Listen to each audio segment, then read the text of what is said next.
কার্ডটি পার্টনার হয়েছে 20টা দেশ এবং 40টা দেশের প্রতিনিধি এসছে। এই প্রথম এতে ইউনিক হয়েছে। যত দিন যাচ্ছে সবাই বলেছে, আমার কথা নয়, যে বারবারন্ত হচ্ছে।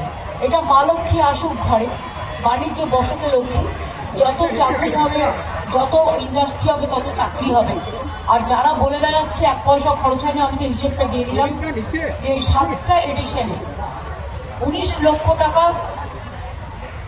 লক্ষ কোটি টাকা এরকম জমা পড়েছিল, সম্ভবত 19 লক্ষ কোটি টাকা সামথিং আছে, 70,000 তার মধ্যে 13 লক্ষ কোটি টাকা অলরেডি কাজ হয়ে গেছে, আর 6 লক্ষ কোটি টাকার কাজ অন প্রসেসে আছে। সুতরাং কি করে এসব কথাগুলো বলে? আমি বলবো সবসময় নেগেটিভ না করে রাজ্যের যেটা গর্বের সাথে গর্বিত হতে হবে।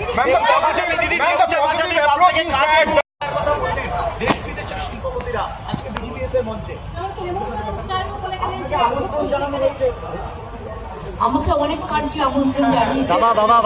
হ্যাপি জাপান তো আমাকে এসে বারবার বলে গেছে যে আমরা এখানে অনেক ইনভেস্ট করছি, আপনি প্লিজ আসুন।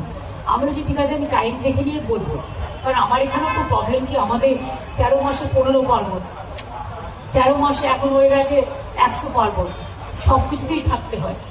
একটা প্রোগ্রামেও বাইরে যেতে পারি না, কখনো সাইক্লোন, কখনো উৎসব, সব কিছুতেই পাহারাদারের মতো থাকতে হয়। একবার লন্ডন গিয়েছিলাম, বৃষ্টি হলো, পালিয়ে এলাম। সুতরাং কখনো কখনো দেখো অনেক আমন্ত্রণ আসে, সব আমন্ত্রণ তো আমরা রক্ষা করতে পারি না, আর বাংলার স্বার্থে কিছু কিছু আমন্ত্রণ রক্ষা করা উচিত বলে আমি মনে করি। সিনার্জি ইজ আজকে বিজনেস সামিট শুধু সাকসেস নয়, বাংলার জন্য একটা গর্বের ব্যাপার হয়েছে। আজকে মানে 40টা কান্ট্রি এবং প্রায় 200 জন ফরেনার্স এবং 25টা অ্যাম্বাসাডার এবং হেড অফ দ্য মিশন, তারা সবাই অ্যাটেন্ড করেছেন। এবং তাছাড়াও আমাদের ক্যাপ্টেন অফ দ্য ইন্ডাস্ট্রিজ মানে সবাই ছিলেন, এবং মুকেশজি, সজ্জনজি, সৌরভ থেকে শুরু করে আমি তো ইন্টারন্যাশনাল সেশনেও অ্যাটেন্ড করে এলাম। সকলে এত ভালো বলেছে যে আমার নতুন করে কিছু বলার নেই।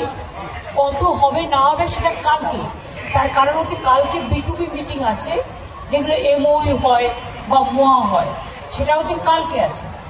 কালকে হবে B2B মিটিং এবং B2G মিটিং, তারপরে সেজন্য সকাল থেকে ওটা চলবে। আর আমি যেটা করবো, এসে মিট করবো, আরও 5টা কান্ট্রিকে মিট করবো, ওদের ডেলিগেশনকে। আজকে আমি খুব স্যাটিসফাইড। মুকেশজি যেটা বলেছেন, কলকাতা থেকে সারা পৃথিবীকে ওরা ডিজিটালের মধ্যে দিয়ে চালাবে।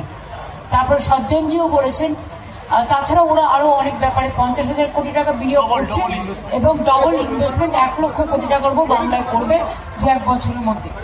এবং 2 হচ্ছে যেটা সজ্জনজি দ্বারা বলেছে, ওরা 16,000 কোটি টাকার পাওয়ার প্ল্যান্ট করছে শালবনীতে, যেখানে ওদের ইন্ডাস্ট্রি আছে। তাছাড়া ওরা দুর্গাপুরের একটা বন্ধ কারখানা কিনছে।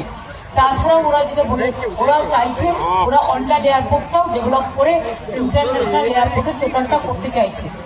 এই ধরনের, যেমন সৌরভও একটা করতে চাইছে, কিন্তু কোর্টে কেস আছে বলে ও আর বলেনি। এরকম প্রত্যেকেই কিন্তু খুব ইন্টারেস্ট